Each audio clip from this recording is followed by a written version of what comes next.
Hey Gringo, il est connu ce morceau. Et celui-là aussi d'ailleurs.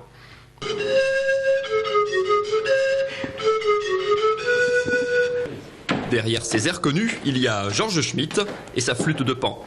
Fils et petit-fils de musiciens, il a commencé par une voix plus classique, flûte à bec ou traversière, pris des chemins plus rares comme garde-trompette à l'armée, avant de rencontrer cet instrument étonnant. Déjà, ça s'enseigne pas dans les conservatoires, la flûte de Pan.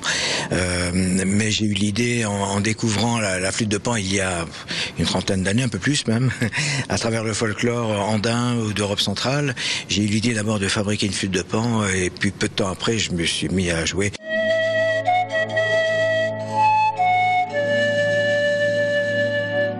Et au-delà des musiques publicitaires, le succès est assez incroyable. Des concerts, des tournées, des musiques pour des documentaires et 15 albums, dont 9 sont disques d'or, grâce notamment à un choix audacieux, adapter la flûte de Pan au répertoire classique. J'ai voulu totalement sortir des sentiers battus, je voulais surtout pas faire de folklore ou de... Voilà, j'ai adapté des musiques classiques et des compositions personnelles, puisque j'écris aussi mes musiques. Cette semaine, il enchaîne les concerts dans toute l'Alsace avec un final en beauté dimanche soir en la cathédrale de Strasbourg.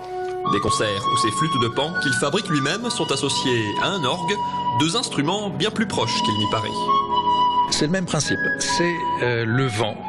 À la seule différence que moi j'agis sur les claviers comme tout organiste et qu'il s'agit d'une réserve de vent qui est fabriquée à l'intérieur de l'orgue et on ne fait qu'ouvrir des soupapes qui font ouvrir tel ou tel son, alors que Georges, lui, il n'a qu'une seule bouche et tous les tuyaux sont aptes à recevoir à un moment donné la bouche, et le souffle de la flûte de Pan est un souffle humain, donc il est sujet à variation et à expression.